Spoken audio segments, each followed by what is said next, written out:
Alright, hey guys. Just let me know if you could hear me in the chat. Just give it a thumbs up, thumbs down. We'll do the nightly mic check, and if we're good to go, we will get started here.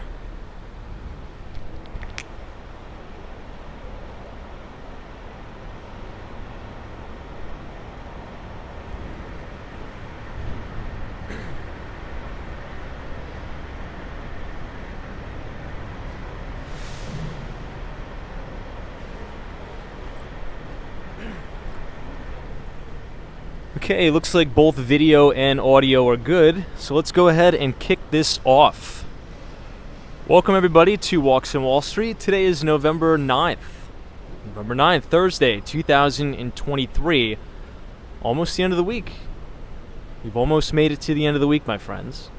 Now, I want to start off the live stream with a quick announcement, okay? I want everybody, just as a friendly reminder, go ahead and check your email. If you have not received the newsletter yet, you should have. Maybe it's in your spam folder or something like that. But I sent out the latest edition of the Behind the Street newsletter to everybody's inbox about an hour ago, maybe 2 hours ago. It's an action-packed piece. I think we cover a lot. We give a monetary policy update. We talk about if interest rate hikes are working, are they not working. We also go into unemployment and wage growth. We do a deep dive into the U.S. manufacturing sector. We look at some leading economic indicators. And we also talk about some emerging markets. There was an entire section there on Japan. And as you scroll down in the newsletter, what I want you to do, there was an interview that I was watching about last week. Now, Larry Fink, who is the CEO of BlackRock, I think it was on Fast Money. I think that's the show, or Mad Money, that they do at the floor of the New York Stock Exchange.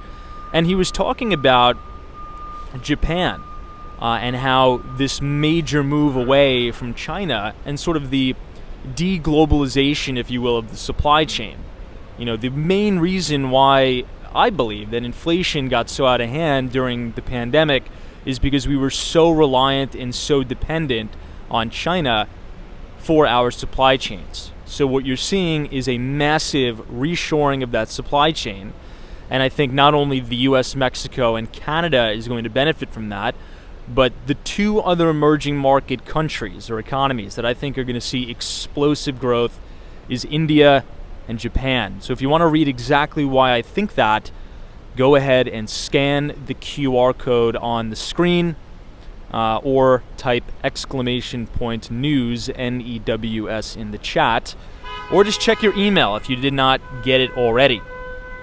So just a little bit of a quick update there. Before we get started, I want to take a quick check at crude oil. Now, crude has fallen off a cliff yet again. It was down quite substantially today, trading at $75 a barrel. And this is really surprising in the face of all of the turmoil that we're seeing in the Middle East. So we're going to keep our eye on that as the week progresses. But as I think, I believe we're going to see crude oil below $100 a barrel all throughout 2024. And we can also use commodities as sort of a leading economic indicator as well. You're seeing a slowdown in China, right? Regardless of what they sort of put out. So demand for crude is plummeting. And going into the holiday season, right? I guess you can view this as both good and bad. Going into the holiday season, people are going to be traveling. People are going to be flying. People are going to be driving across the country. So consumers are going to get a little bit of a break at the pump, which should be good. All right, I'll go ahead and close up the laptop here, everybody. I'll say hello to everybody in the chat, and we will get the stream started. Apologies for being late. I know we're about 30 minutes late here, but it was a long day at the office. I had to eat dinner, which is important to do. Oftentimes I forget to do that. So yeah, sorry about being late, but give me a minute and we will get started.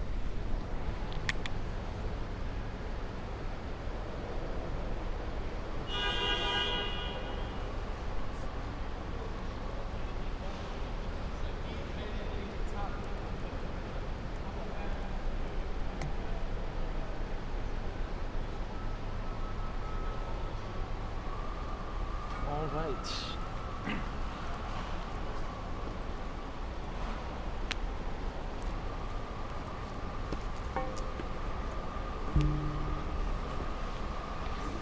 Okay, I'll clip on the microphone. And we should be good. I hear a lot of honking over there. I'm not sure what's going on. Let me go ahead and get the QR code out of the way. And let's see who we have in the chat. Hey, we see Colton Manning. I see Joseph Hardaway says, hey Tom, good newsletter today. Thank you so much, Joseph. I'm glad you like it. And I just recorded the audio version too. So if you do not want to read it yourself, if you refresh or you click on the link right in the newsletter, it now should have the audio version up to date. So the podcast version is up there for everybody to check out. I see Jonathan is here from Florida. It's always a pleasure to see you. I see Wendy England. What is going on? I see Moonlight. What's up? Vincent is here. Abdullah, Austin City Limits, Stephanie R. Good to see you. Yeah, it's almost Veterans Day. So Veterans Day is this Saturday, November 11th. Is that correct? So big thank you to all of our veterans. I think that's most important. So happy Veterans Day on Saturday for all of our great veterans, particularly those who are Walks on Wall Street listeners. We appreciate it, and we thank you for your service. We are right outside of the Trump Tower here. The police barricades are still up, but I'm not sure if the former president is still here. Wendy England. Oh, Wendy England says, I just read my newsletter. Yeah, I'm trying to keep it under a 10-minute read. But sometimes I can get ahead of myself and I'm just typing and typing away. I'm like, no, this is going to be too long. Nobody's ever going to read this. So I'm trying to break it up into short, digestible chunks. And I don't want it to be too text heavy. That's why I like to sort of, instead of using a traditional citation, I like to use a lot of infographics and even video. I think it's a more pleasurable, enjoyable read. But we'll see. I mean, let me know if if you go to the Substack app, feel free to leave a comment there. It helps more people see it. Rafed is here. What's up? Good to see you. JC, thank you for joining us. Now, JC, I was thinking about you this week as Bitcoin was rally mode all week. I know you like that. Yeah, Bitcoin's performing really good. So for obvious reasons, which we've talked about in previous newsletters. But you'll see you still have the police barricades here. NYPD, not only these big sort of cinder blocks, and these essentially will protect or block any vehicles from driving up onto the sidewalk. Not a lot of people know this, but only a few years ago there was this crazy guy that I don't know if he killed anybody, but it was in Times Square. He drove his car all throughout the sidewalk on Times Square, injuring a lot of people. It was a really, really horrible event. It was terrible. Hey, Lena Sandoval is here. What's up? Root says, hey, I thought you wouldn't have it today. I know, we're just late. We're just late, which I apologize for. So, apologize for being late. You know what? Since we have a lot of new people in the chat, which I do appreciate, so thank you everybody for subscribing to the channel. I think we have 36,000 people here now. Let's do a little bit of a quick walking tour inside the flagship Apple store. Somebody emailed me this morning, said they wanted me to quickly go in there. So since we're here, we'll pop in real quick. RPT, good to see you. Thanks for joining us. Go for Hokies says, good evening, Tom. Hopefully you're doing well. It's a little bit windy here in New York City.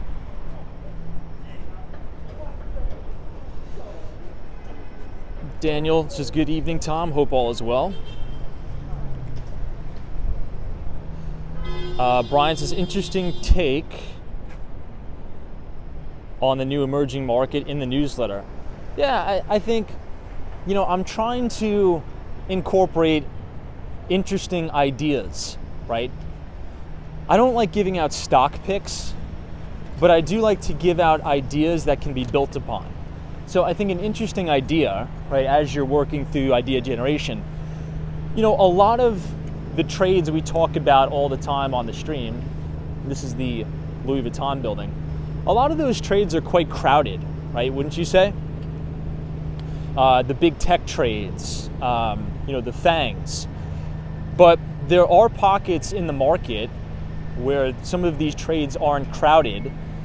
And if we look at, macroeconomic factors and things of the like, I think there's going to be specific emerging markets that outperform. I am very bullish on Japan and India. Those are probably the two main emerging markets that I am most bullish on, mainly because I believe you're going to see a total global reorganization of the supply chain. There is no way that any major economy is going to let a replay happen of 2020. It's just not going to happen. Everybody wants to talk about, the virus that. But looking back, right, in hindsight, I believe the main reason why inflation was so egregious, yes, it was all the money printing, yes, it was, the Trump bucks and the Biden bucks, but I think more so it was just we have to go back to supply and demand, right? Basic laws of supply and demand. And you had an environment where there was massive amounts of supply, people were consuming at home, or massive amounts of demand, people were at home consuming, buying things on Amazon, but China was totally shut down. And a lot of the manufacturing capacity comes out of China. So we're already starting to see, slowly but surely, supply chains reshore to North America, right? So that's going to benefit the US, Canada, and Mexico, but also, companies like Apple have been reorganizing their supply chain, taking a lot of the manufacturing capacity away from China and moving it to India, right? There's also talks about moving some of that to Japan. So I think there's alpha to be had there in those trades. Now, in the video, I included an interesting interview. And the interview was, I believe, Kramer interviewing the CEO of BlackRock, Larry Fink. And obviously, Larry Fink travels the world. He talks to tons of investors, institutional investors, major companies, major CEOs, sovereign wealth funds, all of that. And he said in the interview, there's been massive amounts of interest, of investor interest in Japan. The political climate is right for it. They're very pro-business. They're very pro-investment from internationals, right? Which wasn't always the case. Japan didn't always want investment dollars from abroad. People forget that, but we'll see. It's an interesting idea to build upon, I think. Well, it looks like some of the holiday windows are going up here at the Bergdorf Goodman as well. I predict in 2 weeks, all of Fifth Avenue is probably going to be totally decorated for the holidays. It should look pretty good. Hey, NBA Elias is here. Good to see you. Thanks so much for joining. Colton Manning says, Tom, would you wear that checkered suit? I don't know. I'm more of like a classic, whatever. A lot of my suits are just like classic navy blue or black. I don't know. I'm not going to count it out. I'm going to say tentative. I'd probably maybe wear it. Maybe. Hey, Western Mass Dave. This is Walks on Wall Street. I like your writing style on the newsletter. I'll send you some good comments soon. Thank you so much. Brian says, simultaneously, industrial disruptors will find ways to take a lead in existing technology sectors.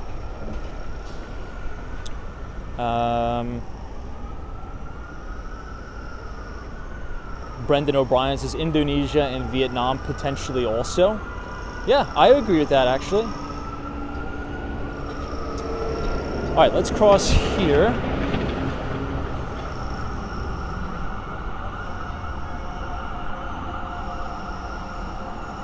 So right in front of us, this is the corner of 5th Avenue and West 58th Street. This is the iconic Plaza Hotel, which looks fantastic. Hey, Dog Food is here, says logistically it makes the best sense to reshore our supply chain here in the United States. Dog food, I think that's a really good comment, and I think you're onto something. And it is happening slowly but surely, right?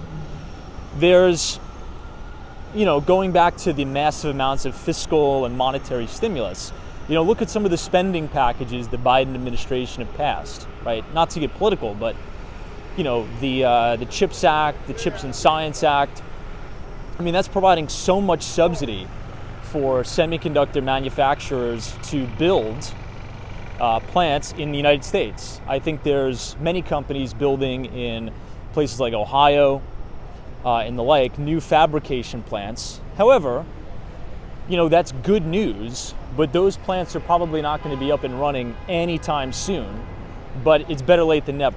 Right, I do agree that particularly if you think about precious and proprietary information like semiconductors that are used to power the entire, what I like to call new technological revolution, right? AI, cloud computing, machine learning, that's all going to be powered by semiconductors and chips. And if you have the majority of that coming out of China, that really doesn't make much sense, right? So I think a big beneficiary is going to be Korea, right? South Korea, Japan, India, and US, Canada, and Mexico. Sort of the onshoring of the supply chain, which I agree. Hey, NBA Elias is not sure how the world will replace China's rare earth minerals mining and production. Without rare earths, most technology will be obsolete. That's a really good point. Now, I believe we talked about this theory maybe 2 weeks ago, and this is what I believe is keeping the world away from World War III, right? And this is why I'm almost positive, right, and I could be wrong, why we'll never go into a World War III type scenario because of globalization over the last 20 years, right? So many people, talk bad about globalization. They say they don't like it. They want, U.S. to, have its own interests and just be isolationist. But if you really think about it, the broad-based expansion of globalization kind of keeps everybody on their toes, because the U.S. economy is very dependent on China, and the Chinese economy is very dependent on the United States, and vice versa. So we all have invested interest to not go into, crazy recessions or, to have some sort of a massive nuclear blast on a major city in the United States, because all of our economies are interconnected, right? So I actually think in a way, globalization is protecting us or the world from destruction. Is that a little bit too much of a stretch, or what do you guys think about that? All right, everybody, so we are headed down into the flagship Apple store. Wow, it smells like a 5-star hotel down here. All right, we'll say hi to Tim Cook real quick, and then we'll go head back up. So this is a 24-hour, 365 Apple store right here on 5th Avenue, across the street from the Sherry Netherland Hotel, and what was I going to say? Oh, and the Plaza Hotel, obviously. So you have all of your MacBooks here, laptops, which I believe they just launched a new MacBook Pro, didn't they? And they reduced the price point. I think they reduced the entry-level price point by about 20%.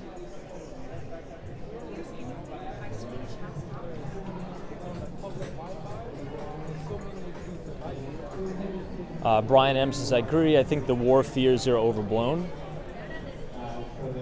Now, so long as everybody is sane and rational, right? And I believe, the CCP, even though I don't agree with communism, I do believe that they want what's best for their people in China, right? I think that's very evident.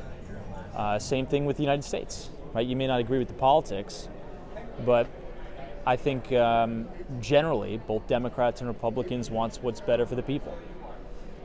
We just may have a little bit of a different way of getting there. So I think with globalization kind of is like, we all want each other to do good.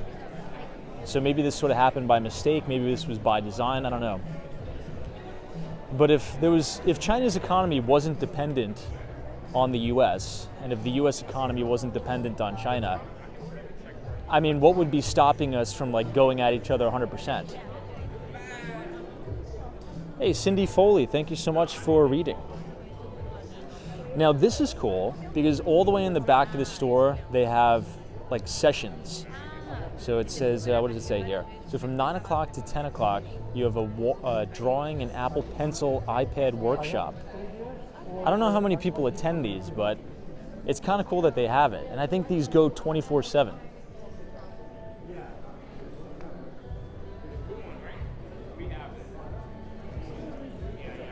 Now these are the skylights that we were walking through over at the top. And this is sort of the spiral staircase that goes all the way up.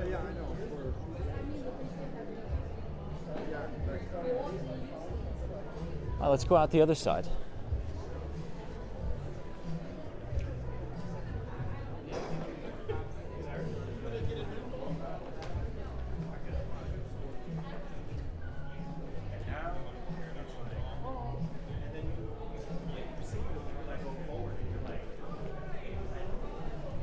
And this will go out to the other entrance. So we've essentially just walked across the entire store. So there's two side entrances, and then there's the one main one, which is the core of the Apple, if you will. But what do you guys think? It's a cool place. I know we have a lot of new people, and I got an email that some of you wanted to see it. And then boom, you come out right at the Dior store here. Hey, RB, what's up? This is Evening Tom and all. What's up, RB? Someone says, are we able to see the elevator? Yeah, but I think it's just gonna be too much of a hassle to do that, just to be honest. Maybe another day I'll take you guys in the elevator. The core of the Apple.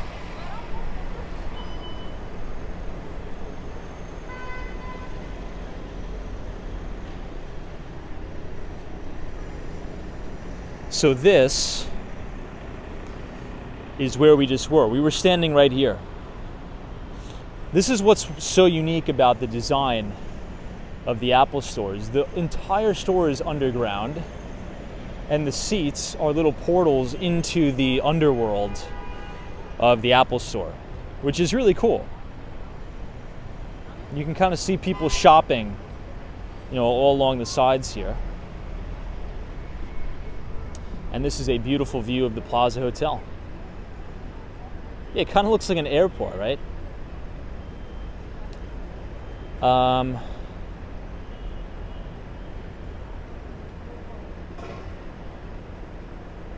Hey, Shannon says, how do you address investor concerns about AI job displacement, a reluctance to work, and global instability?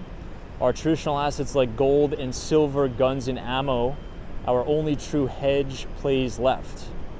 Well, I don't know about that. I mean, there's tons and tons of companies that are churning out record earnings. I mean, throughout the entire week, right, over the last 2 weeks on Walks on Wall Street, we've been covering these earnings reports in depth, in detail, right? So I think it's important, not to, those are very generalized talking points, but I think it's very important to look at earnings, right? Look at corporate earnings. And now, was this earnings season great? No, it wasn't great, but given the geopolitical climate and given the monetary policy climate, I mean, companies in the S&P 500 made billions and billions of dollars, windfall profits, okay? So, I mean, the comment, is gold and ammo or only play, I mean, gold is not going to spit off cash flow for me, right? I want to buy companies that I could share in the growth of their future cash flows and their future profitability. Now, gold is great as an inflation hedge, right? But if you look back throughout history in the market, equities, particularly U.S. equities, U.S. companies, generally tend to compound out their earnings power by 8% a year, right? So depending on how old you are, like for me, I'm 28, I don't really want to have, depending on the environment, I don't really want to have high exposure to gold and ammunition. I want to have very, very high exposure to companies that are in like mid-stage growth and that are going to make, $10-20 billion a quarter, like we've seen through this earnings season, right? We've talked about many of them, right? Look at the net income of Meta, look at the net income of Microsoft and the like. Now, it's interesting because in this week's Behind the Street newsletter that I emailed out to everybody about an hour ago, so check your email if you didn't get it yet. One of the things we talked about as a potential, emerging trend or an emerging play is cybersecurity. And I gave you 2 examples in the newsletter. Not to say to go buy these, right, but as an example to say, look at the earnings growth and look at the revenue growth of these 2 companies, right? Palo Alto Networks, Zscaler, CrowdStrike, and the like. And look at the TAM, or the projected total addressable market, of spending on cybersecurity software and infrastructure over the next 10 years. And if you build a model, right, so if you build your financial model to say, okay, let's say if Palo Alto Networks could capture 10% of that 1.5 trillion, right? Let's say if Zscaler can capture 5% of that 1.5 trillion. That's a lot of earnings power. Like a lot.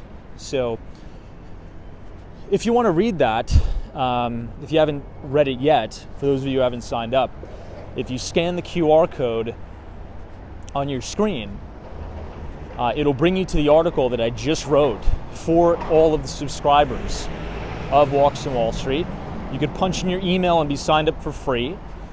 Or if you can't scan the QR code, just type !news, NEWS, in the chat, and you could click the link to the article as well. But yeah, I guess to answer your question, I would say focus on earnings, right? We could have earnings recessions, but to have 100% of your portfolio in gold, I don't know, it just seems a little bit, to me, it seems a little bit too aggressive, because you're just speculating on the price of gold, right? Gold isn't, generating any income. You can't increase gold's earnings potential. And it's the same thing with Bitcoin too, right? Bitcoin technically doesn't have any intrinsic value.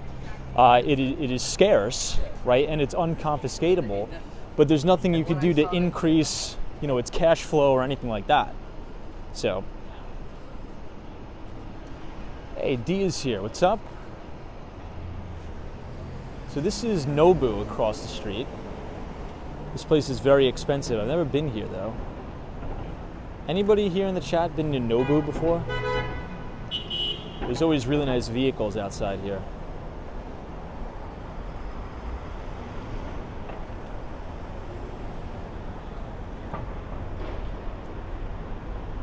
Hey, Jeff V says hello from San Diego. Good to see you. Welcome.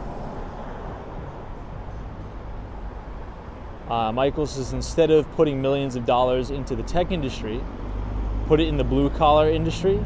Who do you think deserves it more? Well, what do you mean by that? What do you mean by that? Now, when we say put money into these industries, we're not talking about like donations, right? This isn't the charity tank, right? We're not talking about, we're going to put money into, these companies as a donation. No, we're putting money into these companies, right, based upon their earnings power projected out over 5-10 years, right?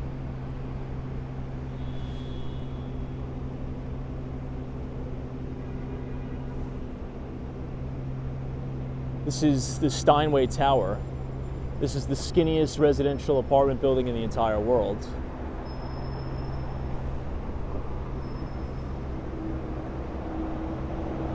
Hey, NBA Elias, Tom, did you get a chance to see Jerome Powell's speech today? Any thoughts? I didn't listen to the whole thing. I was reading clips about it, and the way it came off to me is that he kind of has a little bit of egg on his face, I think, after the FOMC meeting, because right as he was talking, right, this was at the FOMC meeting I'm talking about, he paused rates, obviously, but he came off, I think, a little bit too dovish, and the market took off like a bat out of hell, and you had this massive bond buying binge, right? The yield on the 10-year Treasury came down from 5% to 4.5%. It's a massive move, and markets rallied quite aggressively. So I think today, at today's speech, I think, to sort of paraphrase him, I think he said the Fed still has a lot of work to do before they achieve their target. I don't know. What do you think about it? Oh, look at these.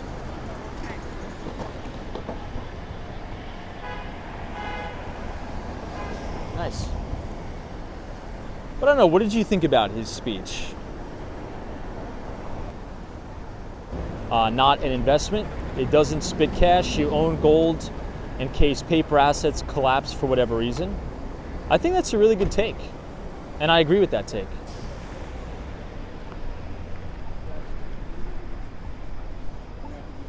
Let's see if we can cross here.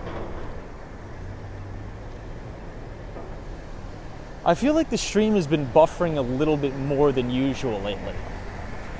Has anybody figured that or noticed the same thing?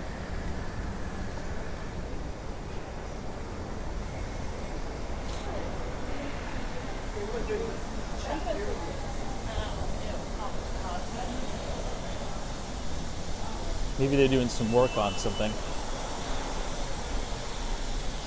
Yeah, Storm Rider says yes, definitely more buffering this week.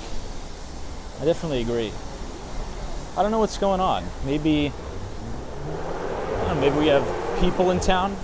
Who knows? TK Porsche says, Tom, in what form would you own gold? I'd probably just trade the paper. Right? I'd probably just trade the paper derivative of it. Yikes.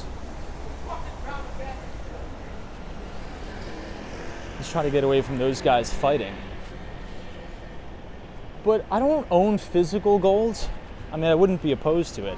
I own a little bit of physical silver, but nothing really to even move the needle.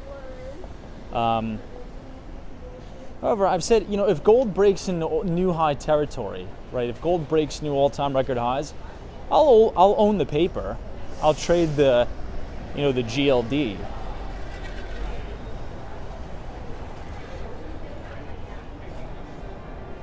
I just really don't know where I would even put the physical gold. Like, where am I going to put it?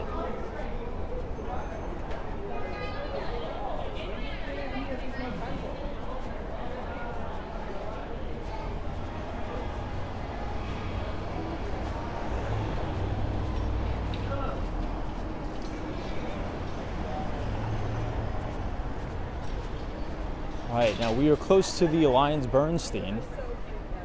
This is a nice Tesla Model Y here. Tons of traffic all the way backed up to Radio City Music Hall.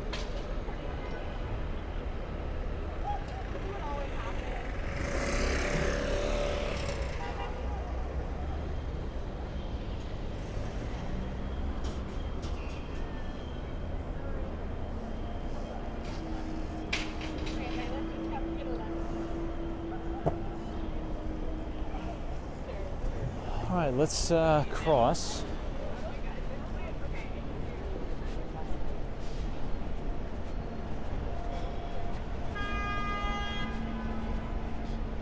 We'll head down towards 34th Street. Someone says, you've ever seen Pulp Fiction? No, I'm not a big movie guy. I've only seen like a handful of movies in my entire life.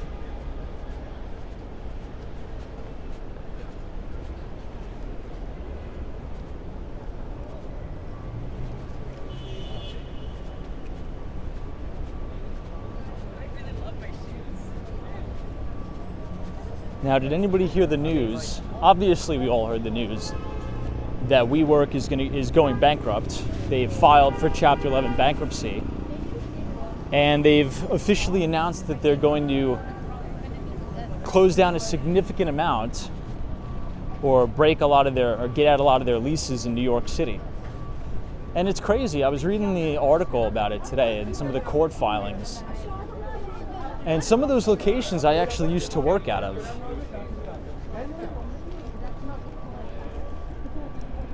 Now, there's going to be a lot of back and forth through these bankruptcy proceedings, that I can guarantee almost 100%. But we'll see. We'll see what's going to come about of that.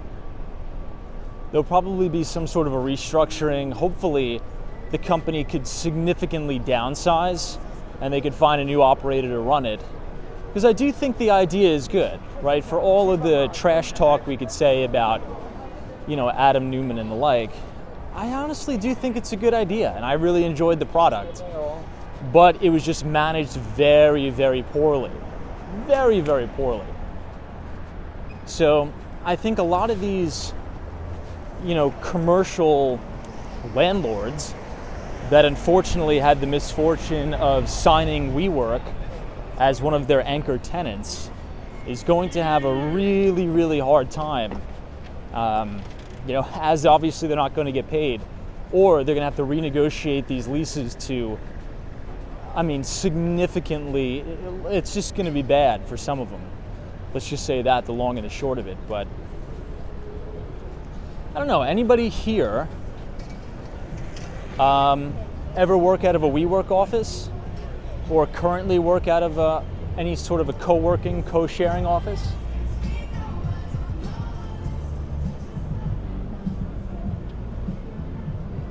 Zebatatis is more demand for the other offices, but at more realistic prices for the customers and tenants. Hey, Carl Roth says, Tom, WeWork has been in trouble for a while, poor management.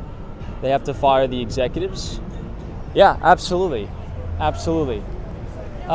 It's more so a lot of the frivolous spending, and I think I think even more simply, right? WeWork is a product of ZIRP, zero interest rate policy.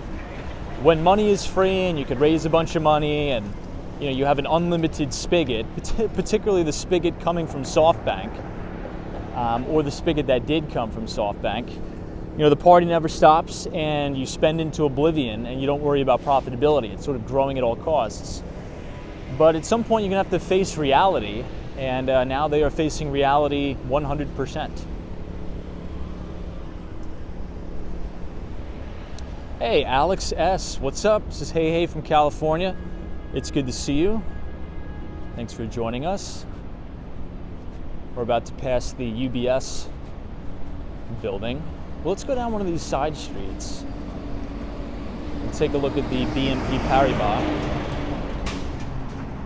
I know, Western Mass Dave. This is memories, Tom, at WeWork. Yeah,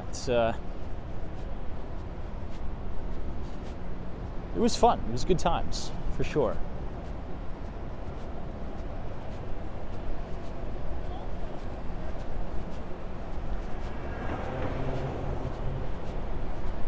Using People says, what do you think about the Elon Musk's chatbot?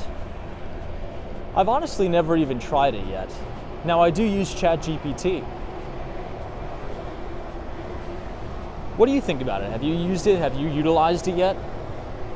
Hey, Patrick, New York, what's up? It's good to see you. Thanks for joining us. Yeah, obviously Elon's big push is to make X, right? I was about to say Twitter. But he wants to make X a one-stop shop, sort of like a WeChat like they have in China.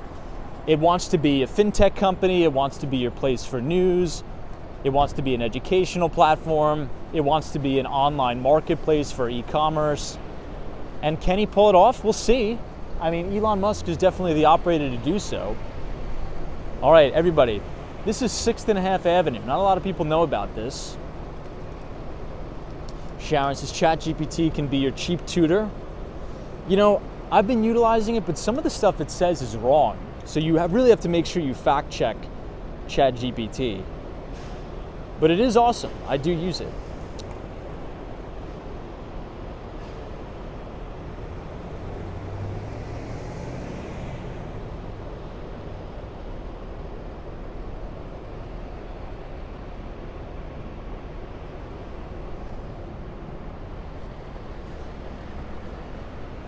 I feel as if ChatGPT is good for making very basic templates, right? So if I have to craft an email on a specific subject, it'll give me the format and then I could just sort of plug and play.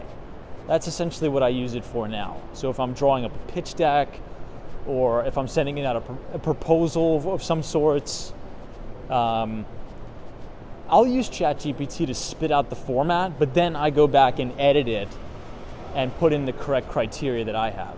So,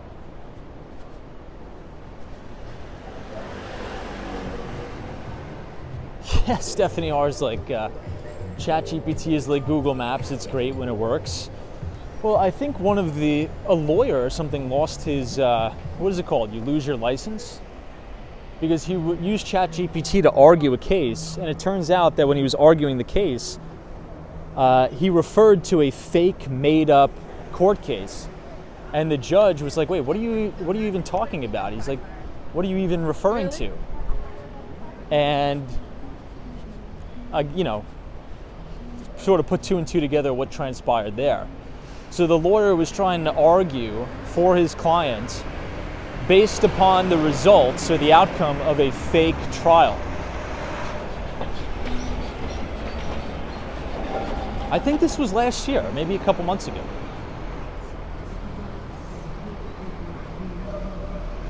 Eddie H says, Elon basically got dared by Dorsey into buying X. He knows it's overpriced and his ego got into the way. I agree mostly with that, yes. The overpaying part, absolutely. Because the market turned. Literally the day he made the offer. The entire market turned. He overpaid significantly for that.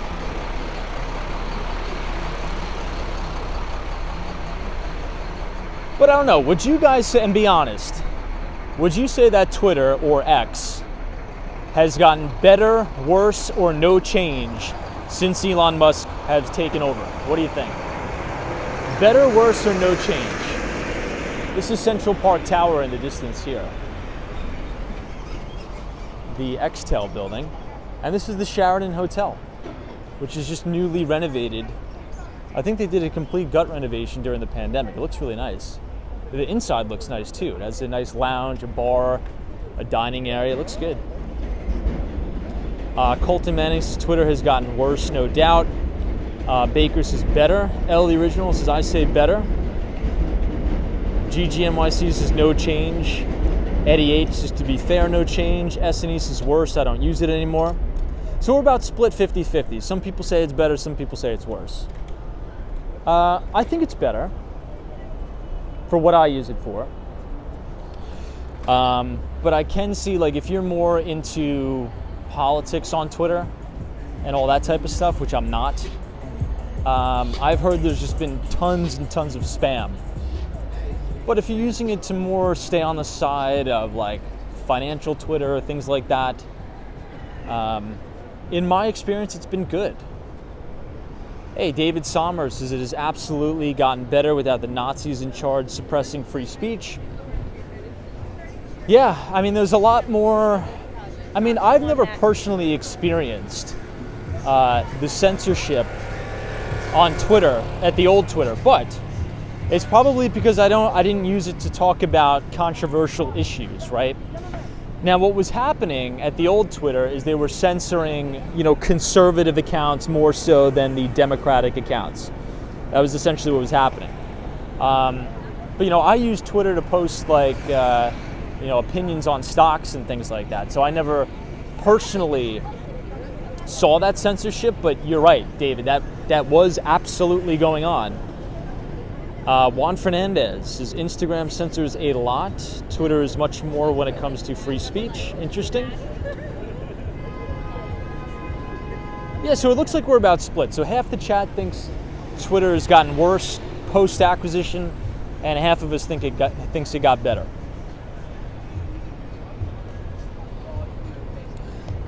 I think over time it's going to continue to get better.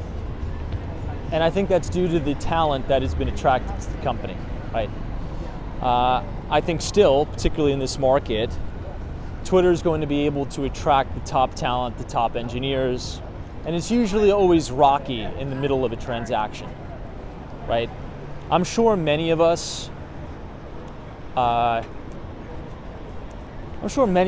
in the chat have been working at a company when they've either been bought or they've bought a company or through a merger. It's not a pretty sight. I've been through that before, right?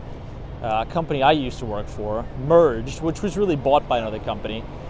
It's a lot that goes into it because not only do, I think here's one thing that I believe that Wall Street gets wrong about M&A. Wall Street is too much about the numbers. They look at the numbers, they look at the financials, they're like, oh, this is going to work out, this is going to be great. But what they don't understand, and I think this is going to resonate very well with the audience here, is the corporate and company culture, right? If one company has a very abrasive and old school culture and they're buying like a hippy-dippy, startup, that's not going to mesh and it's not going to work at all. And I think that's exactly what you saw with X, right? I mean, look at some of the stories that were coming out when Elon Musk first bought Twitter. I mean, everybody seemed to be upset. Everybody seemed to be complaining, right, and having an issue about it. So it's not, and the numbers actually didn't work at all. It was actually a horrible deal. But in addition to making sure the numbers work, you really got to make sure that the company culture works. And I know that sounds cringe, and I know that sounds, kind of, lame, I guess, for lack of a better word, but it's true.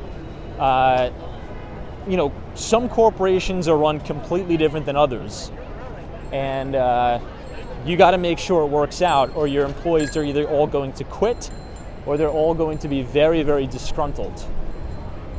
I don't know, any thoughts there? Agreements, disagreements? We're now outside of the Barclays Investment Bank, which used to be the old Lehman Brothers, right? This is pretty much the kickoff of the major financial crisis right here. Our good friend Dick Fuld, the former CEO of Lehman Brothers, this was their location. Now, after they went bankrupt, Barclays, which is a British investment bank, took over right here on 7th Avenue. But if you guys are enjoying the live stream so far tonight, feel free to leave a like on the video and click the subscribe button if you're new. We do these live streams almost every day, starting at 8:30. Juan says, I think the SpaceX will be a really great IPO. Really unique aerospace technology. No one else can do what they are doing, and at the margins they are doing. You know who else said that? Ron Barron said that. I think you got to look up this guy, Juan. Ron Barron. And he's the CEO and founder of the Barron Funds right here in New York. I think their office is on Park Avenue. And he was one of the first, give him credit, he was one of the first and largest Tesla bulls. I think he made multiple billions of dollars being long Tesla. And in the most recent interview, I want to say it was Bloomberg or CNBC, either one of those. He thinks that SpaceX is going to be a bigger opportunity than Tesla. I don't know. I don't know how I feel about that. Like, how do you make money in space travel? It's not really my area of expertise and it's not my wheelhouse, but I don't know. I feel like Tesla is a bigger opportunity than SpaceX. If anything, I feel like space exploration is more of like a hobby at this point. I don't know. unless we can build, sustainable civilizations on other planets and then pretty much recreate what we have here, there. I don't know. Yeah, crypto memes is asteroid mining. No, I know. Yeah, that's true. It's mainly like a government subsidized thing. Like they have a lot of contracts from the government, which is very sustainable revenue, all that. I kind of view it the same as like a Palantir, right? Where they do significant business with the federal government. So it's a funny correlation, right? The more money our government spends, which is, it's almost a guarantee that Congress is going to spend, the more revenue and the more profits these companies rake in, right? Elliott Wave Reviews says, Tom, SpaceX is getting multi-billion-dollar contracts from governments all over the world. Yep. Larry D says, SpaceX has Starlink phones. I was going to ask that. Does anybody in the chat have Starlink right now as your internet provider? And if so, how is it? Thumbs up, thumbs down on the Starlink? I don't think it's available where I am. Juan Fernandez, where we are in Miami, I don't think you can get it where we are in Miami-Dade. I don't think it's even available.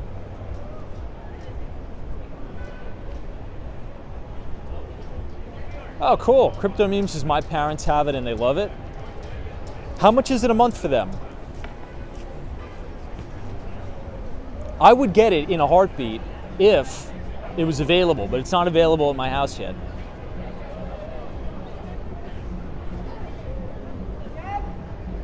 Hey, Junior, this is Tom jumping on late. What's up, everybody? Good to see you.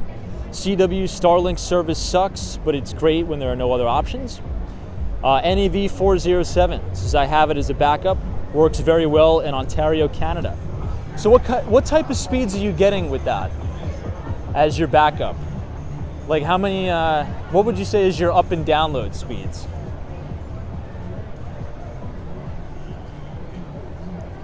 Speaking of Tesla, here's another nice Tesla Model Y here. G Raymond, what's up? Says my best friend has it about 45 minutes north of Toronto. So we have a lot of Canadians who have it. I'm very jealous.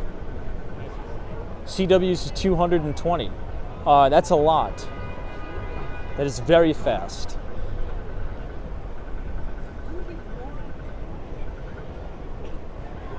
Crypto Memes says it's a nice alternative for people in a rural area, especially. It's about $70 a month. Yeah, I feel as if flyover states have been very overlooked, particularly with internet, right? We're kind of blessed to be in, big metropolitan areas where the coverage is generally good. But if you drive cross country, there's dead zones all over the place. S&E says I travel. Oh, I have a travel satellite for when I'm on the road. My home one is about $110 a month and I love it. Wow, Just the Guy says you used it on a boat off the Atlantic and it was great. TK Porsche says, Tom, the YouTube channel Big Rig Travels is using Starlink to live stream. Oh, let me take a screenshot of that. Okay, so Big Rig Travels is using Starlink to live stream long-haul freight trips on the highways across the country, and it is flawless. Yeah, I got to look into this more because I remember I went on the website and I punched in my home address and it said it wasn't available. I don't know why, but this was actually this wasn't too long ago. This was only a couple months ago. I don't know. If I ever get it, I'll let you guys know. NAV 407 is down 80 to 150. Upload is 50 plus. Well, let me tell you, upload 50 plus is not bad at all. I think my home internet that I have out in Miami, the upload is like 20, which is horrible. So think about it, if you're uploading like an hour-long video at 4K, 60 frames a second, that literally takes me 15 hours to do that. right? And the file size is roughly 120 gigs. So 50 is not bad at all. Now, one of my good friends who lives all the way over on 42nd and I want to say 11th, he has Google Fiber, or not Google Fiber, he has some sort of, I forget, it's some sort of fiber, and he gets roughly 250 up. And I would always go to his place and just upload video. So seamless, so simple.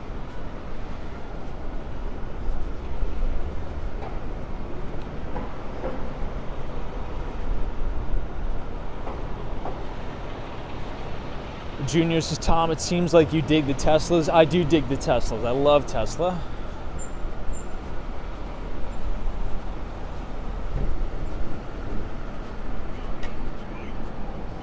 Oh, look at this thing.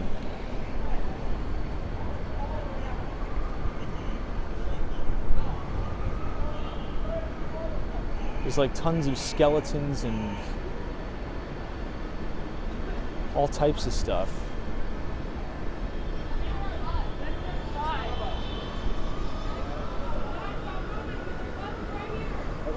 Wow, CW says I'm on AT&T Fiber and you get 400 plus up.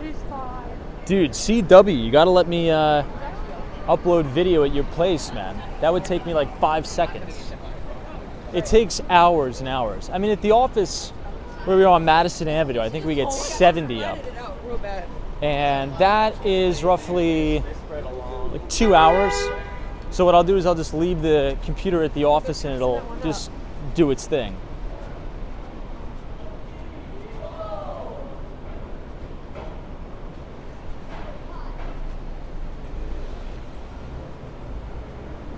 But man, you guys get crazy speeds, like ridiculously good speeds.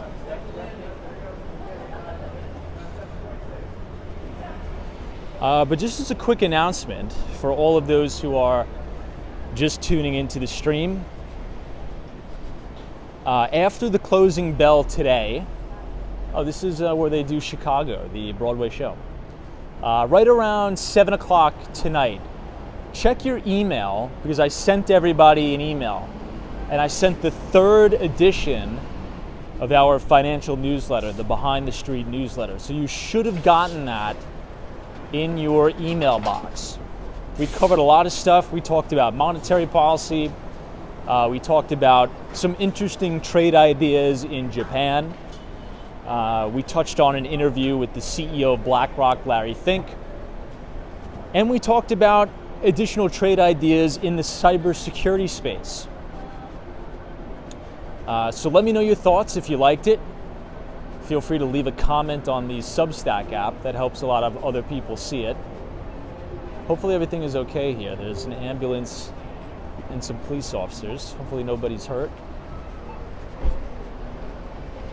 But if you haven't read it yet, and you haven't signed up to receive it, if you type !news, NEWS in the chat, the Nightbot will drop the link to our Substack, and you could click the link and read it and be signed up to receive it every other Thursday. Or you could scan the QR code on the screen here next to the NYPD car, and it'll also bring you to the link to the newsletter. I just dropped it after the bell, and let me know what you think. And you could also listen to it. So the audio version of the podcast should be up now. So if you don't want to read it, you do have full narration that is narrated by myself. Aren't you glad with the pictures last night? All right, Times Square doesn't seem too busy, so let's dive right through the belly of the beast here. Let's see how far in we could go before our mental toughness starts to fade.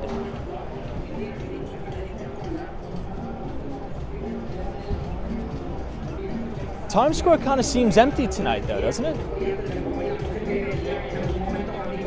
Hey, Leos is very high quality piece. Thank you so much. I appreciate it. I want to become a better writer, a better communicator, and yeah, that's one of my goals. So I think through sharing my ideas on the financial markets, we both can benefit in a mutual way. I could practice my writing, and then you guys get to receive all of my research for free. So I think it's a win-win. In 2024, that's one of my goals. I want to become a more effective communicator. It's one of my many goals for 24. I'll tell you some of my other ones later, but I think that's almost number one, is to become a more effective communicator, both through speech and through writing. What about you guys in the chat? It's coming up to New Year's. We have the New Year's ball that's actually being installed on top of One Times Square. Anybody have any interesting goals that you said, you know what, this is one thing I really want to improve upon. Let's see what's going on in this thing. What's one thing that you're saying, I really want to improve upon this in 2024? This is a skill that I want to build. This is something I want to become better at. I'm interested.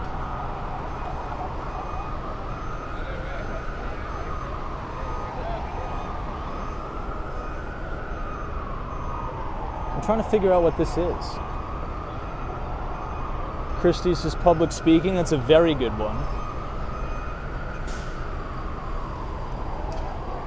Public speaking is a very, very good skill to build. That's really great. Stormriders is living in the present moment. That's another really good one.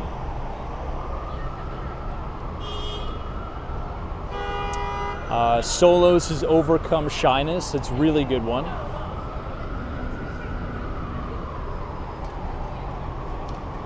Using people, same thing.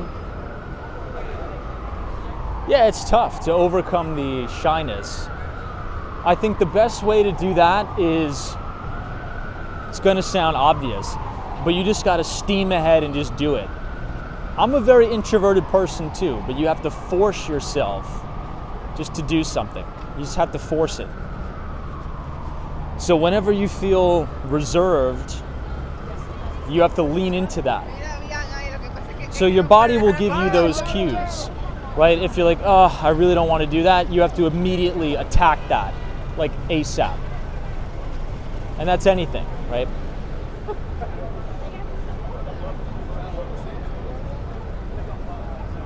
So if you don't like public speaking, maybe you're in a college classroom, and if the teacher asks a question, even if you don't know the answer, just force yourself to automatically raise your hand. Boom, raise it. And then say, you know what? And then if you don't know the answer, just ask a question back to the teacher, just to get in the practice of speaking in front of people, right? What is this? There's a big inflatable, you know, this almost looks like one of the Macy's Thanksgiving Day Parade floats, doesn't it?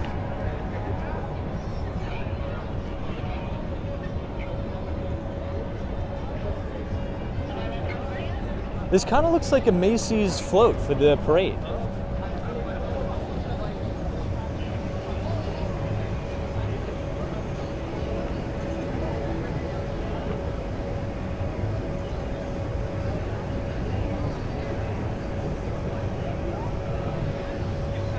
Looks cool. Let's see if there's a sign where it says what it is.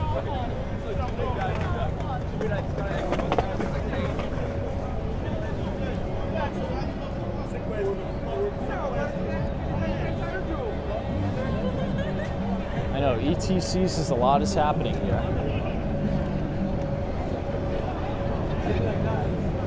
Pretty soon, before you know it, we're going to be walking through Times Square right around Christmas time, and they're going to be setting up the stage for the ball drop.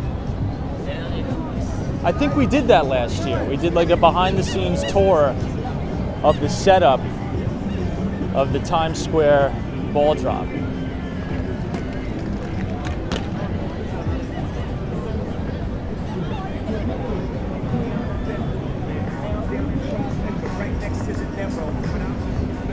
Hey, Zozo Bob, what's up? All the way from South Florida.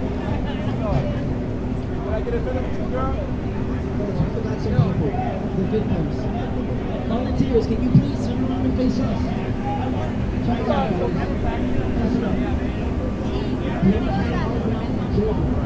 Okay, we are now walking towards the NASDAQ.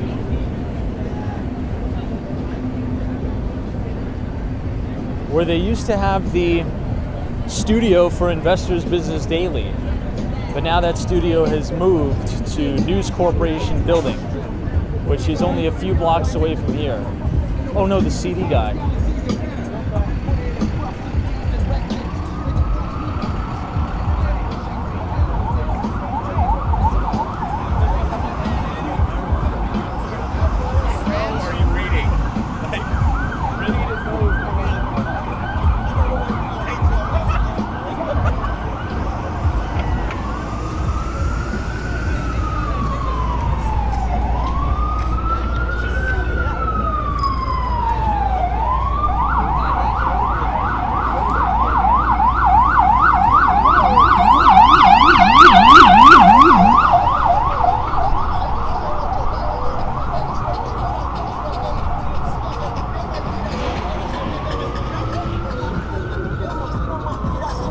So you can see them putting the ball on top of One Times Square.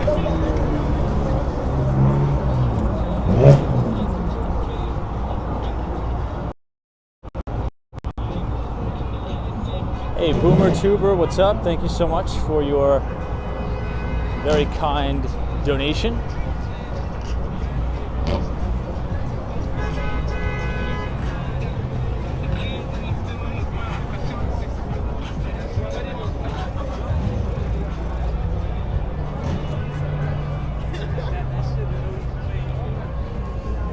Now, we were talking about how big consulting firm EY has now vacated Times Square. And I could see why. I mean, Times Square is nice if you're a tourist just to come every once in a while, but can you imagine walking through this every day on your way to work? I don't know if I could do that, honestly. So this building over to your right that you see, 5 Times Square, is now almost 100% vacant because EY, which is a major consulting firm, they have now vacated the space and they have moved to the Hudson Yards, which is a little bit more quiet, it's cleaner, and I think it's a better work environment too. But I don't know, what do you guys think? Could you work every day right here in Times Square? What do you think?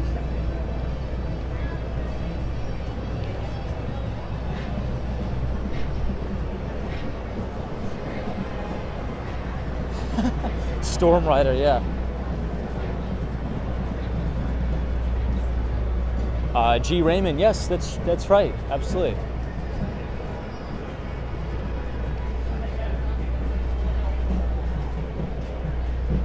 And today it's actually pretty dead. There's not too many people here.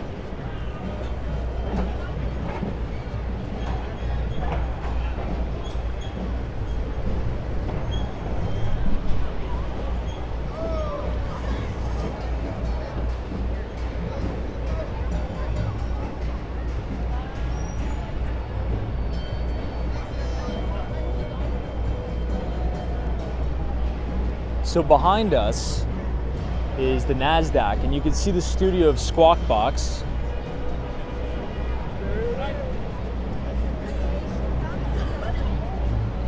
But this also used to be the studio for IBD.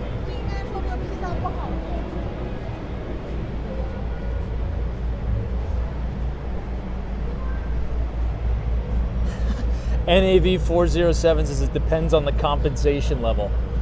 Touche, my friend.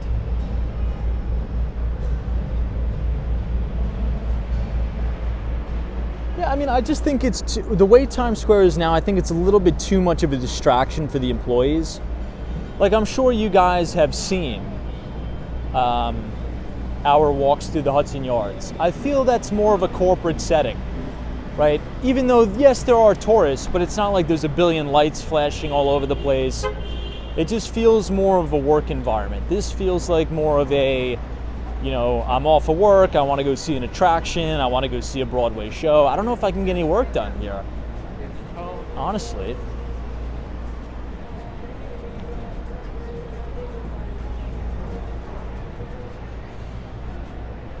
Zozo Bob's is scary. It was Times Square in the 80s. I wish I could go back in time, right? I wish I could teleport back in time to see what it was like walking through Times Square in the 80s. Hey, PLA 30. This is Tom. I used to work 2 blocks up from Times Square. I like being in the center of it all, but I would just pass through, really. Got it. Yeah, I mean, Morgan Stanley is, Times Square North. Then you have Barclays, BNP Paribas, but it's not really in Times Square. I mean, EY 5 Times Square was, wow. That's right on the corner of 42nd Street. It's a little bit too much hectic, crazy stuff. For me, at least. Yeah, Peter Webley's like, no, you don't. I think out of curiosity I do, right? I believe my sort of generation has been very fortunate, growing up in and around New York, particularly people born in, I would say 1995 to 2000, sort of at that demographic, because we've sort of been in very, very peaceful and very, very safe times in New York City, right? To Peter Webley's point, even though the crime has been increasing over the last few years in the city and it's gotten dirtier, you can't compare it to what it was like, when the older generations were growing up. Not even close. Hey, Emmanuel, what's up? Says hello, good to see you. Emmanuel, check your newsletter. I just sent you check your email. I just sent you the newsletter. I know you're a big finance guy, so I just emailed that to you. This is a really unique shot. Look at that. You have the steam coming out of the pipe here. And then you have a little bit of pass-through to the Empire State Building, which is really cool.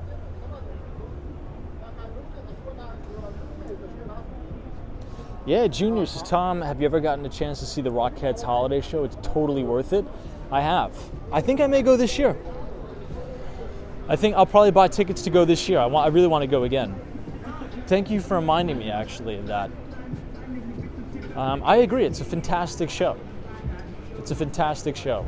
I would highly recommend it. Well worth the money. And it's not that expensive either, I remember.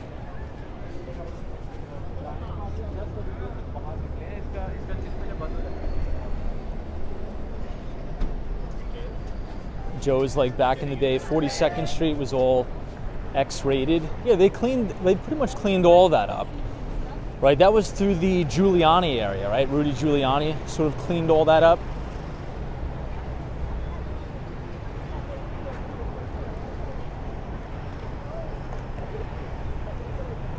Yeah, Dave's like, Tom, please go this year. I will. I definitely will. I will make a promise. I will go see the Rockettes this year again. I think I went in 2014. 2014 or 2015 I went. It was a very good show.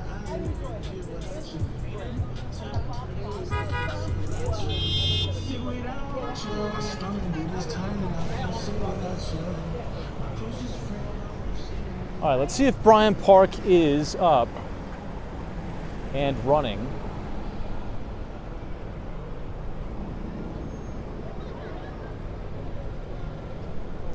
Juan Fernandez says, Tom, what are your thoughts on Taiwan Semiconductor?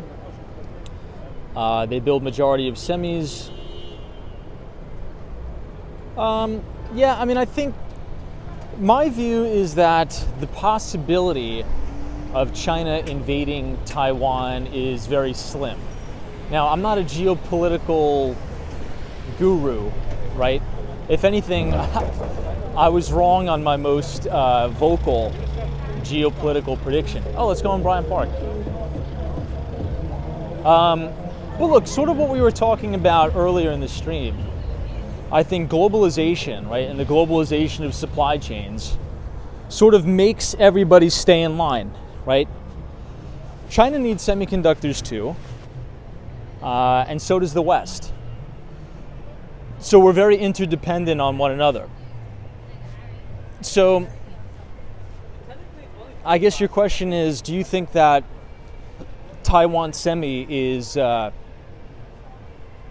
or has the possibility to get wrapped up in a major conflict, or should there be a major conflict with China and Taiwan? Could the semiconductor sector or the chip sector be impacted? Well, if that happens, yeah, obviously, but I really don't think it is going to happen. But then again, I could be wrong.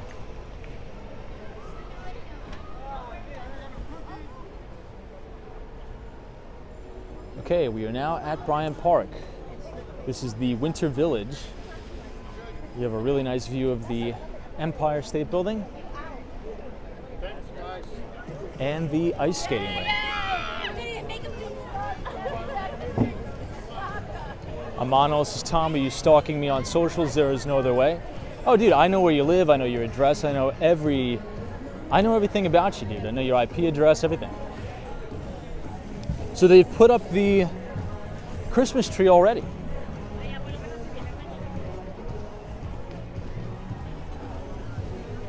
I think that's a tad bit too early, guys. But I get what they're trying to do. They're trying to make it, very merry and Christmassy, which I like. I think it looks great. But I think it's just a tad bit too early for the Christmas tree stuff.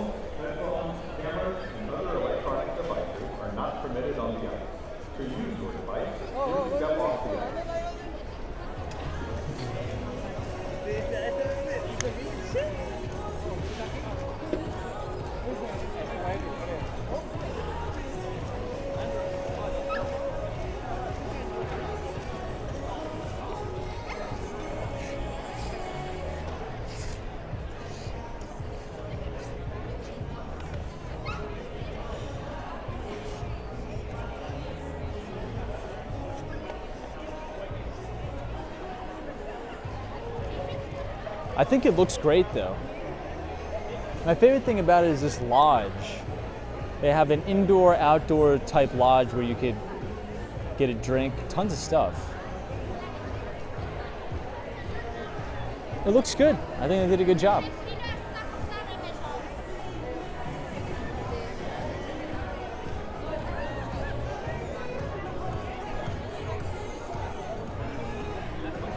Let's see if this is a real tree. It looks real-ish.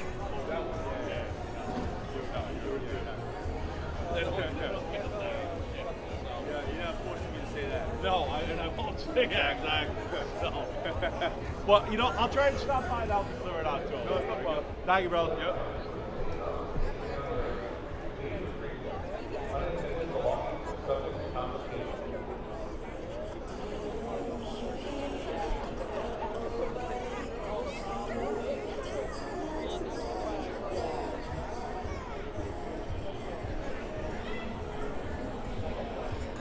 This is the entrance to the lodge.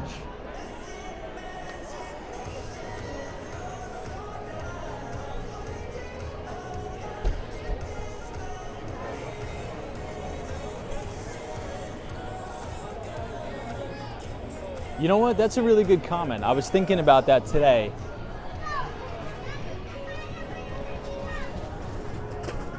I think New Yorkers can sometimes take the city for granted, because there's people all around the world and even across the country that, they look forward like for the entire decade or the entire year to visit New York City for 5 days. I mean, and we get the privilege to walk around it every day, just nonchalantly. That is, I'm very thankful for that. I am. I do appreciate that very much. Particularly being able to work in the city and being able to sell some of the, most luxurious and prized trophy properties in the world. It's amazing. I love it. So I'm very thankful. I'll try not to take it for granted.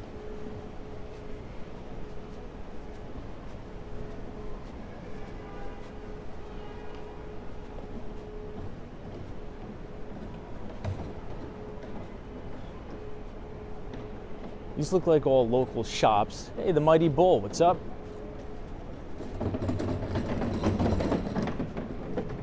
Good to see you.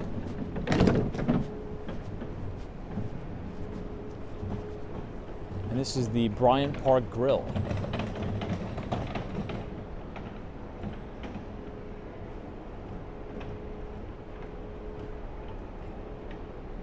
The Bryant Park Grill is decorated quite nicely too.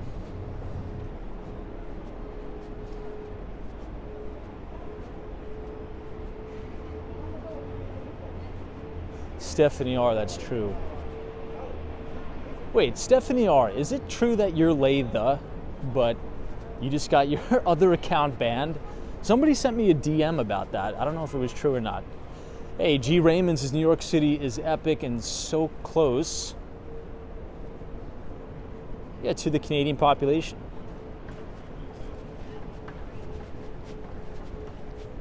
Yeah, the US dollar is getting a little bit stronger.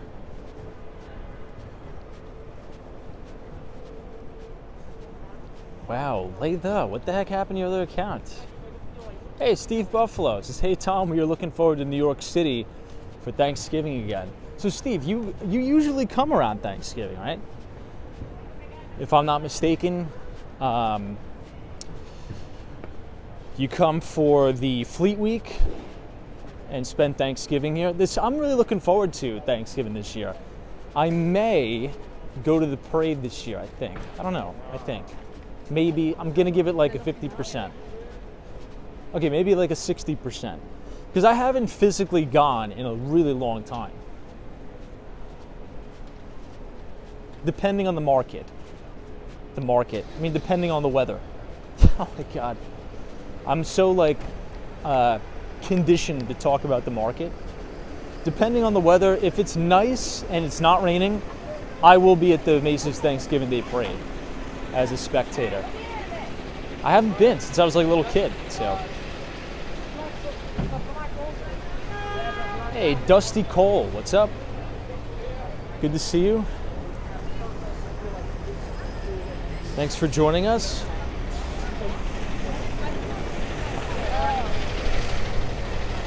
Let's cross over by the Bank of China and head down to 34th Street, Herald Square.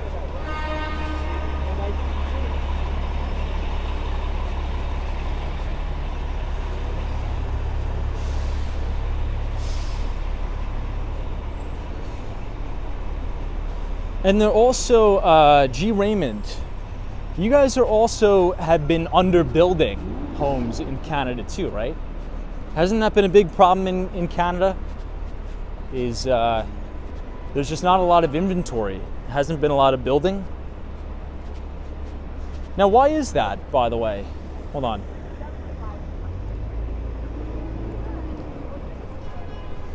Is that just because of the land use laws? Well, we have the same thing going on in the US too, so.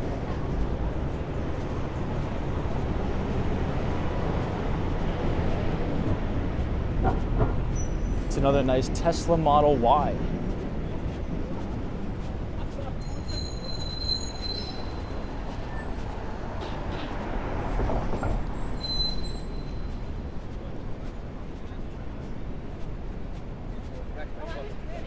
You're more than welcome to do that.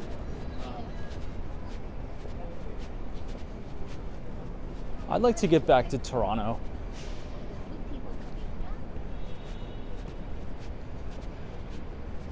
Maybe I'll do that next summer. I don't really want to visit Toronto in the winter though. It's too cold for me, guys. Way too cold. I don't know. I give you guys a lot of credit. I don't know how you do it.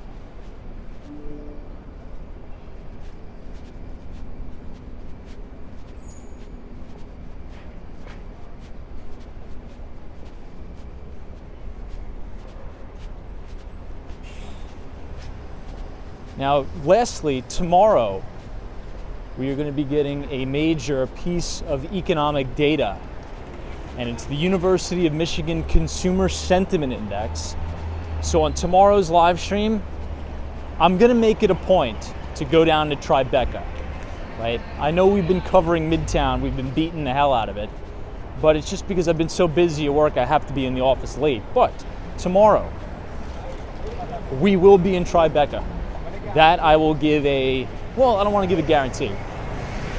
I'll give a 70% guarantee. We will be in Tribeca tomorrow. And we will be talking about the University of Michigan Consumer Sentiment Index. But if you guys enjoyed the live stream tonight, feel free to leave a like on the video and click the subscribe button if you're new. We will be back tomorrow at 8:30.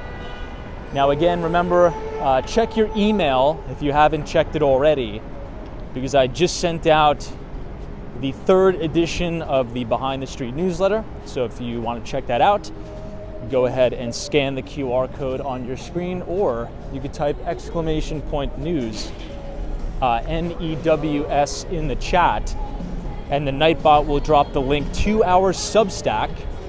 And every other Thursday when the market closes, you will receive all of our research for free. So with that being said, I will see you guys all tomorrow. Enjoy your Friday, finish the week strong, and we'll meet back here later tomorrow night. So Stephanie R, appreciate it. Latha, all of our moderators, Joe C, Manthony 18, RPT, TK Porsche, Karina Thompson, the Mighty Bull, Marcelo Gill. Thank you everybody, UniJ23, and we will see you tomorrow. There's always a bull market somewhere. You just need to know where to look. Take care.